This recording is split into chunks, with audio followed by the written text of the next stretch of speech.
Elimika na Mahasin TV, pata kujua wema wa Uislamu.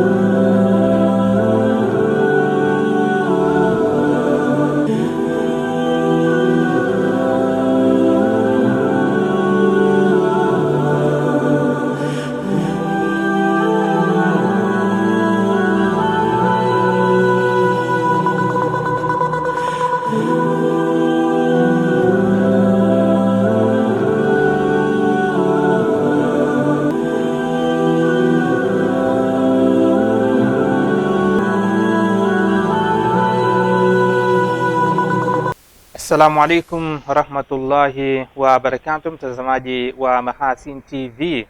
Matumaini yangu ya kwamba umzima popote pale ulipo na ukiendelea kuifuatilia Mahasin. Karibu sana. Hivi sasa ni wasaa kapu la habari, kwenye fursa pekee ya kuweza kukujuza kwa yale yamejiri kitaifa sambamba na habari za kimataifa. Mimi ni Saadi Suleiman ambaye tasoma habari za hapa nyumbani, na kwa upande wa habari za nje ya mipaka ya Tanzania tutakuwa naye Hilali Seifuriami. Kwanza tuanze na mukhtasari wake. Jaji mkuu wa Tanzania asisitiza uadilifu na ushirikiano wa wadau katika utoaji haki. Waumini wa dini ya Kiislamu wahimizwa kujiandaa mapema na hija ya mwakani 1447 Hijiria. Na katika rubaa za kimataifa, mgogoro wa kibinadamu wa Sudan unazidi kuongezeka huku mapigano yakiwa yanaendelea.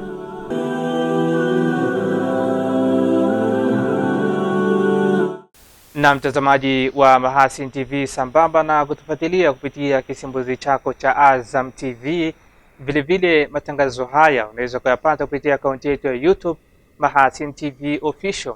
Karibu tulianze kapu la habari, na tuanze kwa upande wa habari za kitaifa, na kwa siku ya leo tukianzia mkoani Katavi. Jaji mkuu wa Tanzania Profesa Ibrahim Juma amesema kuwa uadilifu kwa watumishi wa mahakama ni nguzo kuu ya kuhakikisha upatikanaji wa haki kwa wakati, kwa usawa na bila upendeleo, na kwamba mahakama haiwezi kutimiza wajibu wake pasavyo pasipo misingi imara ya maadili, weledi na uwajibikaji. Tupate taarifa zaidi. Jaji mkuu Profesa Ibrahim Juma amesema hayo akiongoza kikao muhimu kati ya watumishi wa mahakama na wadau wa mahakama mkoani Katavi, akisisitiza umuhimu wa ushirikiano kutoka kwa wadau hao katika kutekeleza dira ya maendeleo ya taifa ya 2050. Katika zile nguzo tatu za maboresho ya mahakama, tumetambua kwamba bila kuwashirikisha wadau katika shughuli za maboresho hayatakuwa endelevu na hayatadumu. Na hata pale ambapo mradi ulikuwa unatayarishwa, moja ya jambo ambayo yalionekana kwamba ni hatarishi ni endapo utafanya maboresho makubwa lakini ukawasahau wadau kwenye hayo maboresho. Kwa mfano, unaingia katika matumizi ya teknolojia, wewe mahakama unaingia peke yako, lakini unawaacha polisi, unawaacha wapelelezi, unawaacha magereza na unawaacha wote ambao wako katika mnyororo wa utoaji wa haki. Matumizi yako ya teknolojia hayatakuwa endelevu, yatakwama. Jaji kiongozi na kamishna wa tume ya utumishi wa mahakama Mustaferi Siani amewasihi viongozi wa umma na wananchi kwa ujumla wake kuepuka kujadili mashauri yanayoendelea mahakamani.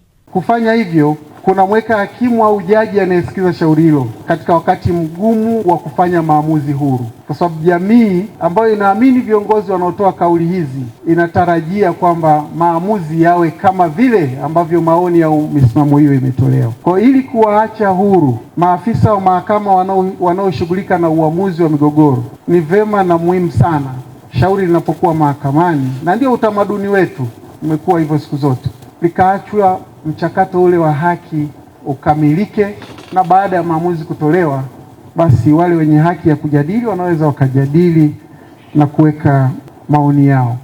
Akihitimisha kikao hicho, mkuu wa mkoa wa Katavi Bi Mwanamvua Mrindoko ameahidi kuendelea kutoa ushirikiano unaostahili kwa mujibu wa sheria kwa muhimili wa mahakama kuhakikisha utoaji wa haki unafanyika. Lakini jambo la pili, Mheshimiwa Jaji Mkuu, ni maelekezo mbalimbali, ushauri mbalimbali, uzoefu tulioupata wakati wa majadiliano, wakati wa kuwasilisha mada, ni kuhakikishie kwamba tutautumia vizuri ili kuhakikisha kwamba manufaa yanarejea kwa wanakatavi wote, kwa maana ya kuhakikisha utoaji wa haki na upokeaji wa haki na taratibu zote za kisheria zinazingatiwa wakati wote na kuendelea kuheshimu uhuru wa mahakama. Aidha, wananchi wa mkoa wa Katavi wamehamasishwa kuchangamkia fursa ya ajira kama madalali na wasambaza nyaraka wa mahakama, ambapo kwa sasa mkoa huo ukiwa na dalali mmoja pekee kati ya 118 waliopo nchi nzima. Na mtazamaji, tuachane na taarifa hiyo na sasa tuangazie taarifa nyingine, na ikiwa ni katika mwendelezo wa ziara ya Mheshimiwa Kassim Majaliwa, Waziri Mkuu wa Tanzania huko nchini Japan. Waziri Mkuu Kassim Majaliwa ameendelea kuwashawishi wawekezaji na wafanyabiashara wakubwa wa Japan kuja kuwekeza kwenye sekta za kilimo, afya, uchumi wa buluu, nishati, miundombinu, ufugaji na tehama, kwani serikali imeshaboresha mazingira ya ufanyaji biashara na uwekezaji. Hilali Sifuriami ana masimulizi ya taarifa hii. Amesema kwa nyakati tofauti alipokutana na viongozi wa shirikisho la wawekezaji katika sekta za miundo mbinu, shirikisho la wawekezaji na wafanyabiashara nchini Japani na jumuiya ya wamiliki, marais na watendaji wakuu wa mashirika na makampuni ya Japani.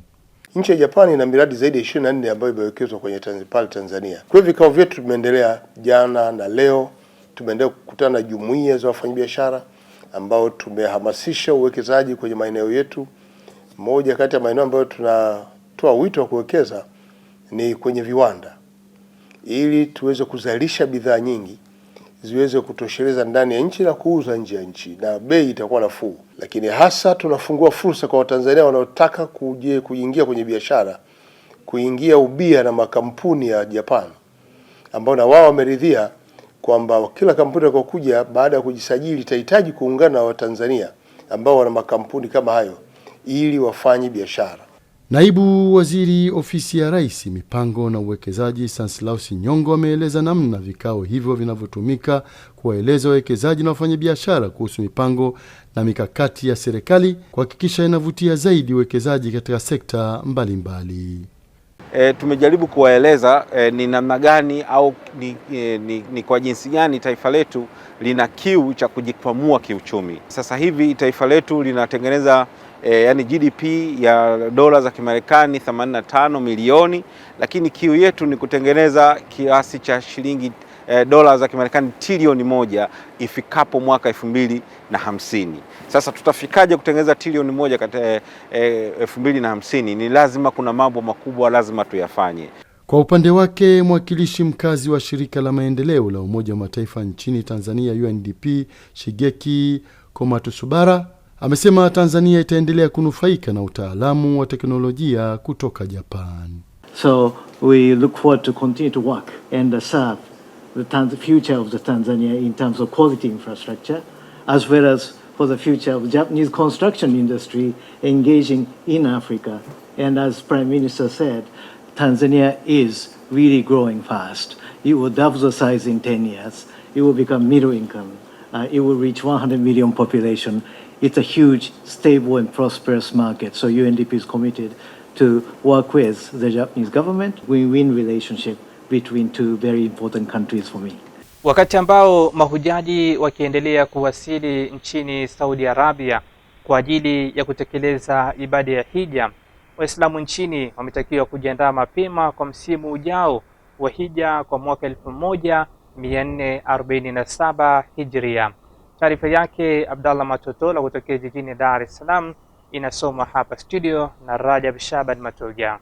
Ni katika uwanja wa ndege wa kimataifa wa Mwalimu Julius Nyerere jijini Dar es Salaam, mahujaji mbalimbali kutoka Tanzania bara wakisafiri kuelekea mji mtakatifu wa Maka nchini Saudi Arabia kutekeleza moja kati ya nguzo 5 za Uislamu. Na hapa wito katolewa kwa Waislamu ambao hawajabahatika kuitikia wito wa Allah Subhanahu wa Ta'ala kwa mwaka huu kuanza maandalizi ya ibada hiyo kwa mwaka ujao insha Allah. Kwa kweli tunasema hija ni wito, lakini bado kama hija ni wito tunawahimiza Waislamu kutekeleza, kwa sababu hija ni nguzo. Ndio. Hija ni nguzo, kwa hiyo kila Muislamu anastahili kuidiriki na kuitekeleza. Ila tunachowaambia kwamba kutokana na mabadiliko ya nchini Saudi Arabia, sasa hivi maandalizi ya haji yanaanza mapema. Yaani mwisho wa hija hii basi ndio mwanzo wa hija nyingine. Kwa hiyo kama Jamarati Haji and Umrah Travelers tuliandaa taratibu za Waislamu kuwekeza kidogo kidogo ili kuweza kwenda kutekeleza ibada hii kwa ajili ya mwakani. Inshallah inapoisha hija hii basi hija nyingine inaanza, maandalizi yafanyike mapema tu. Sheikh Musa Kundecha ni mmoja kati ya Waislamu waliojitokeza kuwasindikiza baadhi ya mahujaji hao, akinukuu hadithi ya Mtume Muhammad sallallahu alayhi wasallam inayosema hija iliyokubaliwa haina malipo mengine zaidi ya pepo. Amesema hakuna haja ya kuzembea katika kutekeleza ibada ya hija. Na hija kwa hakika ni siku 5. Sasa kama siku 5 zinaweza kukuhakikishia pepo, na ndilo jitihada anazoweza kufanya mwanadamu kwa kila jambo jema ili apate pepo. Sasa umeambiwa ipo njia ya mkato, siku 5 zinakutosha kupata pepo. Kwa nini mwanadamu azembee? Kwa hivyo hili ni jambo kubwa. Watu wasizembee, wawe tayari kujitoa na kujitolea kwa ajili ya kupata radhi za Mwenyezi Mungu Subhanahu wa Ta'ala, lakini kujihakikishia njia nyepesi ya kupata pepo ya Mwenyezi Mungu Subhanahu wa Ta'ala. Awali mahujaji hao kabla ya kusafiri hupewa mafunzo kupitia semina mbalimbali yanayoeleza namna gani wanatekeleza ibada ya hija, na ibada yao iweze kukubaliwa. Mahujaji wametakiwa kuzingatia mafunzo waliopewa. Tumewafundisha kivitendo namna gani hija inavyoanzwa, na tumejitahidi kabisa kuwakatia vipande vipande katika elimu nzuri kabisa ambayo mimi mwenye binafsi nikiwa kama ni shekhe nimeshiriki katika asilimia zote kuhakikisha kwamba mahujaji ambao mimi ninawaongoza wanahiji kama hija aliyohiji Mtume sallallahu alaihi wasallam, na akasema khudhu anni manasikakum, chukueni kutoka kwangu mimi ibada yenu ya hija. Tumefanya namna hiyo, elimu ya kutosha, na bado tutaendelea na elimu ya vitendo pale ambapo panapohitajika kuanza kitu fulani ziada na elimu ambayo tumeitanguliza ya kiujumla ambayo mahujaji wetu wote wanayo elimu hiyo. Taasisi ya kuzuia na kupambana na rushwa TAKUKURU katika mkoa wa Mtwara imesaidia malipo ya fedha za wakulima wa korosho zaidi ya shilingi milioni 70 kutoka vyama vya msingi vya wakulima mkoani humo katika msimu wa kilimo 2024-2025. Mkuu wa TAKUKURU mkoa wa Mtwara, Mshauri Elisante, amesema malipo ya wakulima hayo ni sehemu ya matunda ya elimu wanayotoa kuhusiana na vitendo vya rushwa, kupelekea wananchi kujenga ujasiri wa kuwasilisha taarifa za vitendo vya rushwa kwa taasisi hiyo. Kutokana na taarifa ambazo zimepokelewa, tuliweza kufanyia kazi na wakulima hao waliweza kulipwa fedha zao jumla ya shilingi milioni 79,567,568.9 walizokuwa wakidai katika vyama vya msingi. Aidha, kutokana na taarifa hizo ambazo tulizipokea, majalada ya uchunguzi 7 yaliweza kufunguliwa, na majalada hayo yako katika hatua mbalimbali. Katika hatua nyingine, TAKUKURU mkoani Mtwara imebaini kasoro mbalimbali katika utekelezaji wa miradi miwili ya maendeleo kati ya miradi 13 iliyokaguliwa yenye thamani ya zaidi ya shilingi bilioni 7. Na miradi hiyo, ujenzi wa shule ya sekondari Mtunguru ambao ulikuwa na mradi huu ulikuwa na thamani ya shilingi milioni 560,552,827 katika halmashauri ya Newala. Ufuatiliaji ulibaini mpango kazi kukosa uhalisia na kasi ndogo ya utekelezaji. Baada ya kufuatilia hayo, mapungufu yote yaliweza kurekebishwa.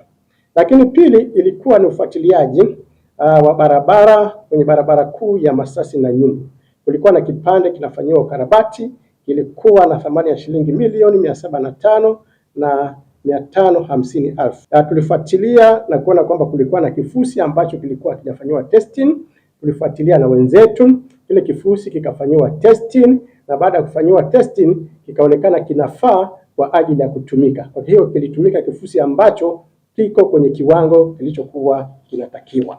Ujumbe kutoka wilaya za Momba ya mkoani Songwe na Makete ya mkoani Njombe ukiongozwa na madiwani wa halmashauri hizo upo wilayani Tanganyika mkoani Katavi kwa lengo la kujifunza namna ya uendeshaji wa biashara ya kaboni. Hilali Seifuriami ana masimulizi ya taarifa hii. Halmashauri ya wilaya ya Tanganyika mkoani Katavi imeendelea kujizolea maarufu ndani na nje ya nchi baada ya kufanikiwa kutekeleza vyema biashara ya kaboni na kuwezesha kuingiza mapato ya zaidi ya shilingi bilioni 22 tangu kuanza kwa biashara hiyo. Kubwa katika yote ni kuja kujifunza. Ni jambo lipi? Ninyi mlianzaje, lakini mumefikia katika hatua gani? Na haya mafanikio kama halmashauri munayapata kwa asilimia fulani, lakini bado ngazi ya mkoa tunapata na wao wanapata, lakini pia kwenye vile vijiji husika navyo vinapata. Sasa wanapata upataji wa namna gani? Mwenyeji wa ugeni huo ni mwenyekiti wa halmashauri ya wilaya ya Tanganyika Hamadi Mapengo. Akitoa siri ya mafanikio hayo, amesema kuwa ni ushirikiano madhubuti baina ya viongozi wote kuanzia ngazi ya serikali, halmashauri na makundi yote katika jamii. Yaani katika hayo makundi ya viongozi wakubwa wenye mamlaka kwa nafasi zao, asipoafiki shughuli hii ni ngumu, kwa sababu ni biashara ambayo pamoja na hayo mambo mengine ina riski. Inawezekana mkiwa mnajadili msitu fulani au msitu, ndio inawezekana kiongozi mkubwa ndio anafanya shughuli zake kule. Vipi hapo? Si shughuli kidogo. Kwa mfano kuna mifugo zake pale. Lakini inawezekana kwa kipindi hiki mnaenda kushughulikia msitu ambao mnatamani ndio kwenye biashara hii.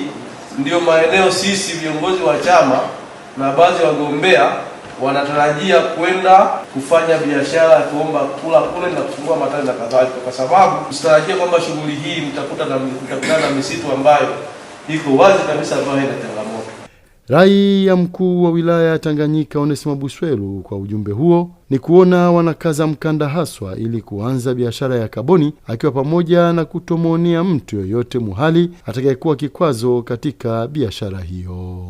Ili biashara hii ya kaboni iweze kuanza, inahitaji kujikana nafsi. Ukiwa na eneo unaliwekea mkakati wa kuliingiza kwenye mpango wa biashara ya kaboni, ndani yenu wakawepo ambao wananufaika nalo kwa wakati huo na wakawa sehemu ya waliokuja kujifunza na mkashindwa kuwabaini, hamtafanikiwa. Ama wakawa sio sehemu ya waliokuja kujifunza, pia hamtafanikiwa. Mpaka mwafahamu na muambie bayana kwamba wewe unafanya 1, 2, 3 kwenye msitu huu, hatutaki kuendelea. Itahusisha pia kutokumuogopa mtu yeyote anayefanya uharibifu kwenye eneo, kwa sababu na wengine watakuwa ni wakubwa zenu, wakati wengine ni ninyi wenyewe. Mkiogopana hamtafanikiwa kwanza. Na mtazamaji wa Mahasin TV, taarifa hiyo inatupa nafasi ya kuweza kutoka hapa Tanzania bara, toka mfuka maji mpaka ni visiwa vya marashi ya karafuu na uchumi wa buluu, tukielekea katika kisiwa cha Unguja. Ofisi ya mkurugenzi wa mashtaka imeeleza kujivunia kusimamia malipo na stahiki zote za waliokuwa watumishi wa ofisi hiyo ambao wamestaafu, ili kuwawezesha wastaafu hao kukabiliana na ukali wa maisha baada ya kustaafu kwao. Taarifa zaidi na Hilali Seifuriami. Yameelezwa hayo kupitia risala iliyosomwa katika hafla ya kuaga watumishi 9 wa ofisi ya mkurugenzi wa mashtaka. Mbali na kulipa stahiki zao, lakini pia ofisi imewajengea uwezo wa staafu hao kupitia mafunzo ya kujiandaa na kustaafu. Afisi imeweza kufanikiwa kuwapeleka watendaji hao katika mafunzo ya wiki 2 ya kujiandaa na kustaafu. Lengo kuu ni kuweza kukabiliana na maisha mapya baada ya kustaafu. Vile vile imefanikiwa kusimamia upatikanaji wa stahiki zao, ambazo watendaji wote wamefanikiwa kulipwa stahiki zao, ambayo ni kiinua mgongo kwa mujibu wa taratibu na sheria za utumishi zilizowekwa na Serikali ya Mapinduzi ya Zanzibar. Aidha, afisi kupitia utaratibu wake uliojiwekea wa kuwapongeza na kuwashukuru watendaji wake kwa juhudi zao katika kipindi chote cha utumishi wao imewapatia zawadi ya asante kwa watendaji wote waliostaafu. Mkurugenzi kutoka ofisi ya mkurugenzi wa mashtaka mgeni Jailani Jecha, rai yake kwa wastaafu hao ni kuendelea kutoa uzoefu wao kwa kuwa bado serikali inahitaji taaluma zao katika kuwahudumia wananchi. Tufanye kazi kwa mashirikiano, kwa upendo na kwa bidii. Tupendane. Hakuna haja ya sisi wafanyakazi as a family. Bosi wetu wa mwanzo alikuwa tuambia hii ni DPP family. Kwa hivyo hawa ni sehemu ya wazee wetu. Tukipatwa na shida na tatizo, wao ni kama wazee na kama ni washauri wetu. Tupendane, tushirikiane, tuishi kama DPP family. Na ndivyo walivyotulea sisi wazee wetu hawa hapa. Wakitoa neno la shukurani, wastaafu hao wamehimiza wafanyakazi waliobakia katika utumishi wa umma kufanya kazi kwa nidhamu na uzalendo. Kwa hivyo tunashukuru uongozi wa ofisi kuanzia mkurugenzi, naibu na uongozi wote kwa jumla. Pia tulisema kitu kimepita tu hewani, kumbe kishindo kipo. Kwa hivyo hatuna neno zaidi tunatoa shukrani na tutaendelea kuwa pamoja kwa kila tutapopata taarifa. Tunashukuru sana. Shukrani sana Hilali Seif Riami kwa masimulizi ya taarifa hiyo kutokea kisiwani Unguja. Mtazamaji wa Mahasin TV, taarifa hiyo na tutamatishia kapu la habari kwa upande wa habari za kitaifa, na tupa nafasi ya kuweza kupata mapumziko mafupi. Tukirejea ni habari za kimataifa. Mahasin TV channel namba 455 katika kingamuzi cha Azam.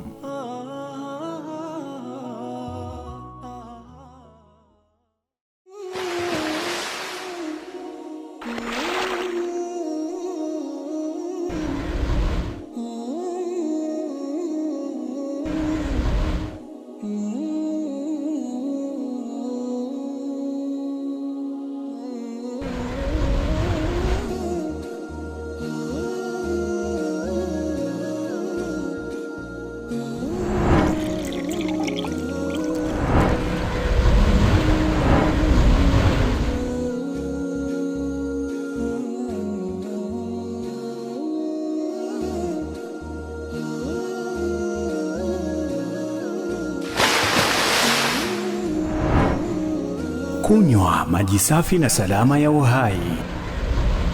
Bidhaa bora ya Bakhresa.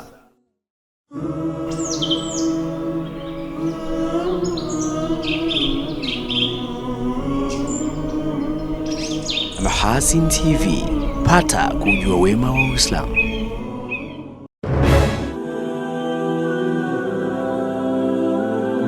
Shukrani sana mtazamaji wa Mahasin TV kwa kuendelea kusalia nami ndani ya kapu la habari. Na sasa ni wasa mzuri wa kuweza kufahamu yale ambayo yamejiri nje mipaka ya Tanzania, kama ambavyo yanaletwa kwenye masimulizi na Hilali Seif Riami. Mtazamaji wa Mahasin TV, karibu sasa katika habari za kimataifa. Tunaanzia huko nchini Sudan. Ofisi ya Umoja wa Mataifa ya kuratibu masuala ya kibinadamu OCHA imesema kuwa mgogoro wa kibinadamu nchini Sudan unazidi kuongezeka huku mapigano yakiendelea, watu wanazidi kuhama makazi yao na udharura wa kuchukuliwa hatua za kiafya umezidi kuwa mkubwa. Katika jimbo la Darfur Kaskazini, mashambulizi ya mizinga na risasi yanaendelea kuathiri maeneo ya makazi ya raia katika mji wa El Fasher na kambi ya wakimbizi ya Abu Shuk yenye wakimbizi wengi wa ndani. Huko katika jimbo la Kordofan Kusini, shirika la kimataifa la uhamiaji liliripoti wiki iliyopita kwamba takribani watu 2800 hasa wanawake na watoto wamekimbia mapigano mapya katika mji wa Dibebad. Hali katika makao makuu ya jimbo la Kadugli pia imezorota sana katika wiki za hivi karibuni, huku makombora makali yakizidi kupiga mji huo na kusababisha ufikishaji wa misaada ya kibinadamu kukwama kikamilifu. Serikali za kieneo zimeripoti kwamba takribani watu 6,000 waliokimbia makazi yao katika majimbo ya Darfur Kaskazini, Khartoum na Kordofani Magharibi kutokana na ukosefu wa usalama walifika katika eneo la Ad-Dabah kati ya Mei 12 na 22 na wanahitaji misaada mingi ya kibinadamu. Wakati huo mlipuko wa ugonjwa wa kipindupindu katika jimbo la Khartoum unazidi kuwa mbaya kwa kasi ya kutisha. Mashirika ya misaada ya kibinadamu katika jimbo hilo yameripoti kuweka ongezeko la 80% la kesi za kipindupindu kwenye kipindi cha wiki 2 zilizopita huko Khartoum pekee. Kwingineko, wizara ya mambo ya nje ya Marekani imeamuru kusimamishwa kwa utoaji wa visa za wanafunzi. Utawala wa Trump unatafuta udhibiti usio wa kawaida wa vyuo vikuu kwa kupunguza ufadhili na kuzuia usajili wa kimataifa. Hatua hiyo ndiyo ya karibuni katika ukandamizaji wa ikulu ya White House dhidi ya wanafunzi wa kigeni ambao umesababisha kufutwa visa na kufukuzwa nchini kwa baadhi ya waliohusika katika maandamano ya kupinga vita huko Gaza. Taarifa iliyotoa saini na waziri wa mambo ya nje Marco Rubio na kuoneshwa katika shirika la habari la AFP imeziamuru balozi kutomkubalia mwanafunzi yoyote wa ziada au visa kwa kipindi kifupi cha masomo hadi mwongozo mpya utakapotolewa. Taarifa hiyo inasema serikali inapanga kuongeza uhakiki wa wasifu wa mitandao ya kijamii wa maombi ya kimataifa kwa vyuo vikuu vya Marekani. Japan na Hong Kong zimevihimiza vyuo vikuu vya ndani kuwakubalia wanafunzi wa kigeni kutoka vyuo vikuu vya Marekani kufuatia ukandamizaji huo. Na rais wa Ukraine Volodymyr Zelensky yuko ziarani Ujerumani kukutana na kansela Friedrich Merz. Ujerumani imeahidi uungaji mkono wa dhati kwa Kiev katika vita vyake dhidi ya Urusi. Msemaji wa serikali ya Ujerumani Stefan Cornelius amesema mazungumzo ya viongozi hao wawili yataangazia msaada wa Ujerumani kwa Ukraine na juhudi ya kupatikana makubaliano ya kusitisha mapigano na Urusi kwa lengo la kumaliza vita hivyo vilivyodumu kwa miaka 3 sasa. Ziara hiyo ya Berlin inajiri siku chache baada ya Urusi kufanya mojawapo ya mashambulizi yake mazito zaidi ya makombora na ndege isiyo na rubani katika mzozo wa Ukraine, na huku rais wa Marekani Donald Trump akieleza kusikitishwa kwake na rais wa Urusi Vladimir Putin. Hilal Sefuriami, Mahasin TV. Shukrani sana Hilal Sefuriami kwa masimulizi ya taarifa hizo za kimataifa. Na mtazamaji wa Mahasin TV, kabla hatujaanza kutia utua katika kapu la habari, tujikumbushe miongoni mwa habari tulizokuwa nazo siku hii ya leo. Jaji mkuu wa Tanzania asisitiza uadilifu na ushirikiano wa wadau katika utoaji haki. Waumini wa dini ya Kiislamu wahimizwa kujiandaa mapema na hija ya mwakani 1447 Hijiria. Na katika rubaa za kimataifa, mgogoro wa kibinadamu wa Sudan unazidi kuongezeka huku mapigano yakiwa yanaendelea. Na shukrani sana mtazamaji wa Mahasin TV kwa kuweza kulifuatilia kapu la habari kuanzia mwanzo mpaka kufika hapa tamati. Mimi ni Saadi Suleiman ambaye nimesoma habari za hapa nyumbani, na kwa upande wa habari za nje ya mipaka ya Tanzania tulikuwa naye Hilali Sefuriami. Kwa niaba ya timu nzima ambayo tumeshirikiana kwa pamoja kuweza kuliandaa kapu la habari, na kutakie utazamaji mwema wa vipindi vinavyoendelea kutoka hapa Mahasin TV. Na kabla ya hapo tupate utabiri wa hali ya hewa kutoka mamlaka ya hali ya hewa nchini TMA kwa saa 24 zijazo. Habari ya wakati huu mpenzi mtazamaji, na karibu katika utabiri wa hewa wa saa 24 zijazo kuanzia saa 3 usiku. Jina langu ni Ramadhani Umari kutoka mamlaka ya hewa Tanzania. Mifumo upepo inaendelea kuonyesha upepo unatarajiwa kuvuma kwa kasi ya kilomita 30 kwa saa, hususan katika maeneo ya Ziwa Victoria, Tanganyika pamoja na Ziwa Nyasa. Kwa maeneo ya pwani yetu ya kaskazini pamoja na pwani ya kusini, upepo unatarajiwa kuvuma kwa kasi ya kilomita 40 kwa saa. Hali ya bahari inatarajiwa kuwa na mawimbi makubwa. Na mamlaka ya hewa inaendelea kutoa angalizo la vipindi fupi vya upepo mkali unafikia kilomita 40 kwa saa pamoja na mawimbi makubwa yanayofikia mita 2 katika maeneo ya ukanda wetu wa pwani ya bahari ya Hindi. Hivyo ni vyema kwa wananchi na watumiaji wa bahari kuendelea kuchukua hatua zinazostahiki. Na kwa usiku wa leo, maeneo machache ya mkoa wa Kagera pamoja na Mara yatajua kuwa na hali ya mawingu kiasi, mvua na ngurumo za radi. Kwa maeneo nyanda juu kaskazini mashariki yatajua kuwa na hali ya mawingu kiasi, mvua nyepesi katika maeneo machache. Na maeneo ya pwani yetu ya kaskazini yatajua kuwa na hali ya mawingu kiasi, mvua katika maeneo machache. Na maeneo mengine ya nchi yaliyosalia yatajua kuwa na hali ya mawingu kiasi na makavu kwa ujumla. Na kwa siku ya kesho, maeneo ya mkoa wa Kagera pamoja na Mara yatajua kuwa na hali ya mawingu kiasi, mvua na ngurumo za radi katika maeneo machache na vipindi vya jua. Kwa maeneo nyanda juu kaskazini mashariki pamoja na mkoa wa Morogoro yatajua kuwa na hali ya mawingu kiasi, mvua nyepesi katika maeneo machache na vipindi vya jua.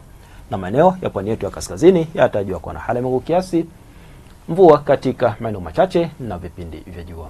Na maeneo mengine nchi yaliyosalia yatajua kuwa na hali ya mawingu kiasi na vipindi virefu vya jua. Na sasa tupate utabiri wa siku 4 zijazo kwa baadhi ya maeneo hapa nchini. Kwa mkoa wa Dar es Salaam tunatarajia mvua katika maeneo machache, ilhali katika mkoa wa Dodoma tunatarajia hali ya mawingu kiasi na vipindi vya jua. Mkoa wa Mwanza pia tunatarajia hali ya mawingu kiasi na vipindi vya jua. Mkoa wa Kilimanjaro tunatarajia hali ya mawingu kiasi na vipindi vya jua. Kwa mkoa wa Mbeya pia tunatarajia hali ya mawingu kiasi na vipindi vya jua. Na mkoa wa Morogoro tunatarajia hali ya mawingu kiasi na vipindi vya jua, lakini mvua katika maeneo machache. Na mkoa wa Arusha tunatarajia hali ya mawingu kiasi na vipindi vya jua. Na mpaka kufikia hapo, kutoka makala hewa tuna ziada. Asante kwa kuwa nami na nikuage kwa heri.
Kunywa maji safi na salama ya uhai. Bidhaa bora ya Bakhresa.